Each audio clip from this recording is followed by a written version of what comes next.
what can you use a smaller tiny house for? And so, unbelievable number of things.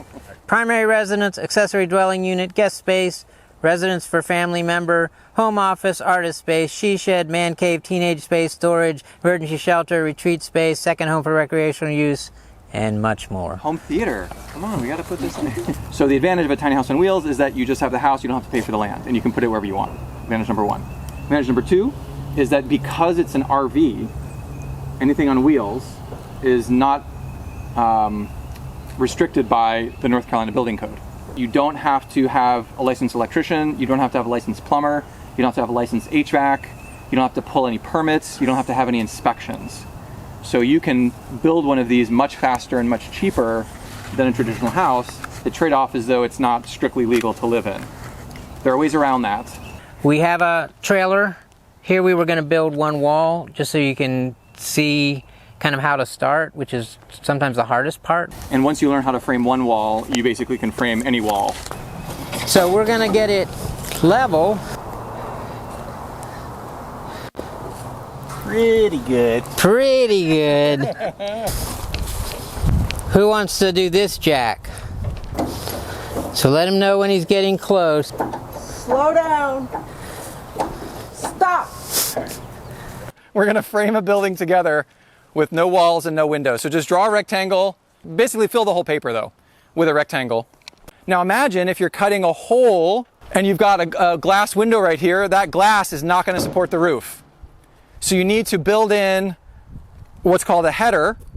This is 3.5 inch, and these two together are 3 inch. So what you typically do with a header is put in some 1/2 inch material between the two.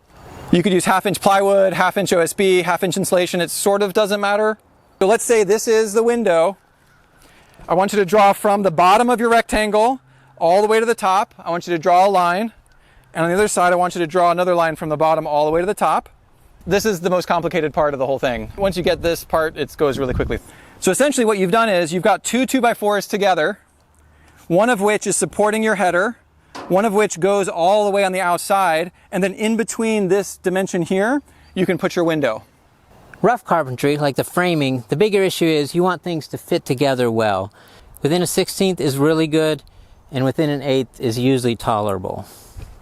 How we do this on the last one.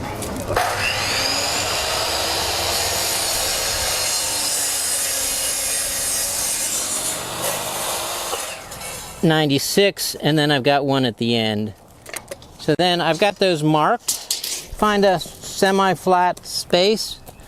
So I'll get the studs. How many studs did we need? 7? So in general, we use screws instead of nails on a tiny house just for the extra strength. You can use nails. Right, so screw keeps things from pulling apart, where a nail can take pressure this way and it'll bend without breaking. Bent. Twisted. Yeah. I'll give you a little hint or a little tip too, so it's smooth right It here. goes without a pilot hole? Right at the head. So watch here as I'm getting started. Let me grab it. Right at the top You one. can put a so pilot if you hold hole in it it. here, it can spin in your hands. Yeah.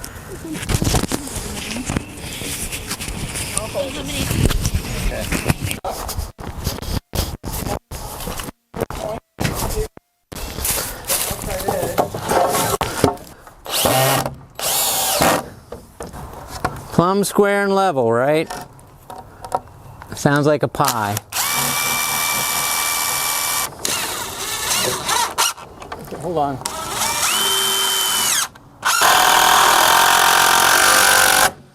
Yay!